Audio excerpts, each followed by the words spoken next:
Olá, meus irmãos e amigos. Já tivemos a oportunidade de celebrar a Páscoa do Senhor. Passamos esses dias com atenção sobre a morte e a ressurreição de Jesus. Foram vários textos, lindas mensagens que ouvimos e também Deus nos deu a oportunidade de compartilhar algumas delas. Mas voltando para o livro dos Salmos, para essa sequência dos escritos que são canções em forma de oração, que são orações em forma de canção, o que mais temos a aprender com esses salmos?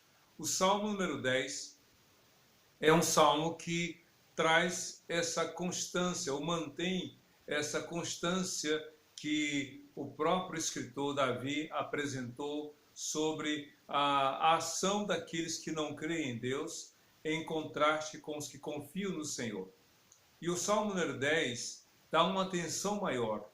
Se nós lêssemos, se você lesse agora o Salmo 10, perceberia que o escritor colocou exatamente como se vê a pessoa incrédula, a pessoa que é arrogante, a pessoa que é ímpia, a pessoa que não teme a Deus, como ela se vê e como ela age.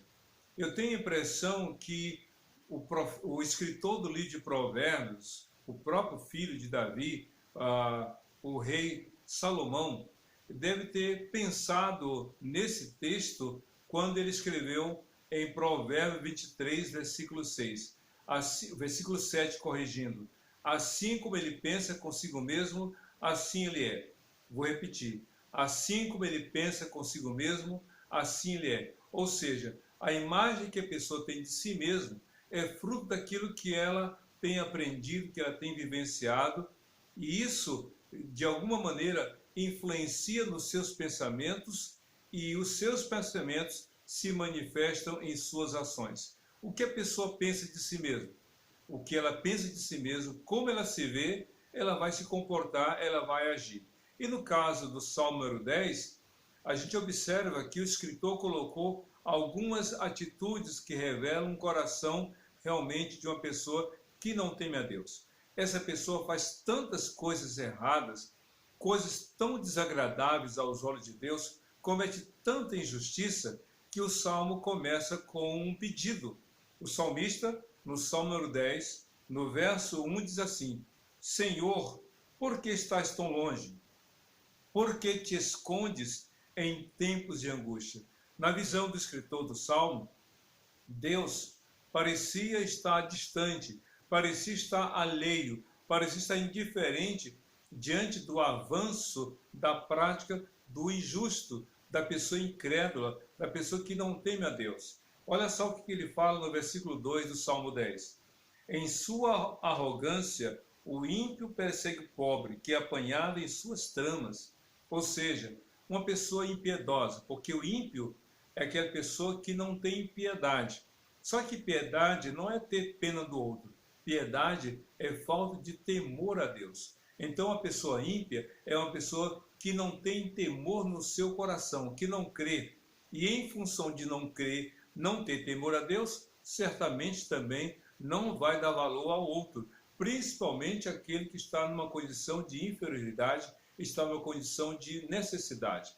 Então, esse homem com coração duro, coração ímpio, começa a ter várias atitudes que demonstram realmente a sua incredulidade. O salmista continua no verso 3.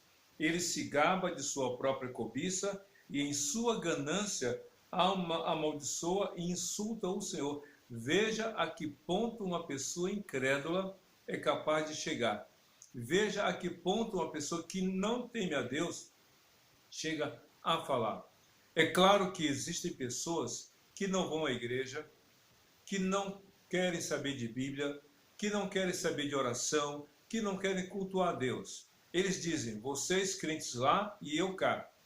Eles dizem, vocês vão, mas eu fico em casa. Eu vou para qualquer outra coisa, mas não vou para a igreja. Essa é uma demonstração de não crer em Deus. Mas outras pessoas vão além da indiferença ou do distanciamento com respeito à fé. No caso desse aqui, ele chega a blasfemar, ele chega a na sua ganância, amaldiçoa a Deus e insulta o Senhor. Como pode?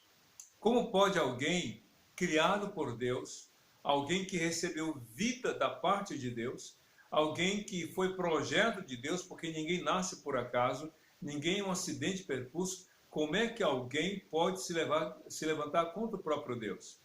Você já viu algum filho abrir a boca para ofender o pai? Você já viu alguma filha levantar a voz para insultar e amaldiçoar sua própria mãe? Por estranho que pareça, isso acontece. Há filhos que amaldiçoam o pai, há filhos que amaldiçoam a mãe, há filhas que desprezam o pai, há filhas que desprezam sua própria mãe. Mas a Bíblia também diz que há pessoas que levantam a sua voz para falar contra Deus, amaldiçoar a Deus e insultar o Senhor. Pois por que eles dizem isso? Em sua presunção, diz o texto, em sua presunção o ímpio não busca Deus. Não há lugar para Deus em nenhum, em nenhum dos seus planos. O escritor coloca para Deus que a pessoa incrédula se insurge contra o Senhor. E mais o agravante, sabe qual é? É que apesar de ser blasfemo, de amaldiçoar o Senhor, diz o salmista que esses incrédulos, ímpios, prosperam em seu caminho. Diz o texto, os seus caminhos prosperam sempre. Tão acima da sua compreensão estão as tuas leis. Eles pensam consigo mesmo, diz o verso 6, nada me abalará, nada vai me atingir. E aí você, talvez comparando a sua vida com a vida deles, daqueles incrédulos, daqueles que não temem a Deus, meu Deus, como é possível uma pessoa que se levanta, que se coloca contra o Senhor, indo de bem a melhor, prosperando, crescendo na empresa, crescendo na vida material, crescendo financeiramente, indo de bem a melhor, e aquele que é justo, que é temente a Deus, sendo vitimado pelas ações do incrédulo? Deus não vê? Deus não está atento? Deus está indiferente? Foi isso que o salmista colocou no verso 1. Senhor, por que estás tão longe? Senhor, por que o Senhor não age diante de tanta maldade, tanta injustiça? Tem horas que a gente se questiona, tem horas que a gente diz, mas Senhor, por que o Senhor não age a meu favor? Por que o Senhor não intervém, ao menos para amenizar o meu sofrimento? É como se o salmista dissesse, Senhor, se o Senhor não agir, não haverá como subsistir. Olha só o que a Bíblia fala do que Deus faz, como Deus age. Se o salmista fala da pessoa incrédula, que diz que Deus não está agindo, que Deus está longe, distante, porque, veja só no verso 11 do Salmo número 10, pensa, falando do ímpio, pensa consigo mesmo, Deus se esqueceu, escondeu o seu rosto e nunca verá isto, ou seja, Deus não se importa com o que eu fizer, posso fazer tudo de errado que eu quiser e ninguém vai se importar, nem mesmo Deus vai agir. E de fato há pessoas neste mundo fazendo maldade, falando mal do outro, perseguindo o outro, querendo destruir a vida do outro e dizendo, Deus não vai agir. Mas olha só o que diz o salmista, no versículo 12. Levanta-te, Senhor, ergue a tua mão, ó Deus, não te esqueças dos necessitados. O salmista, que começou o salmo falando, pedindo a Deus uma intervenção, uma ação, descrevendo também a maldade do ímpio e a prosperidade dos incrédulos, ele clama a Deus e ele pede que Deus intervenha, que Deus venha agir, que Deus venha insultar, ou melhor, que Deus venha atuar contra o ímpio que o insulta.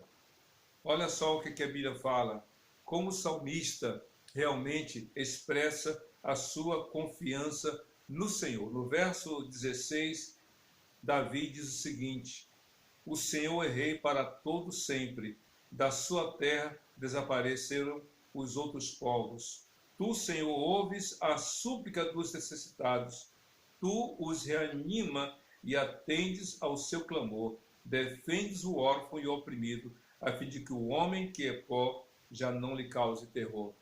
Deus cuida de tudo. ele está atento.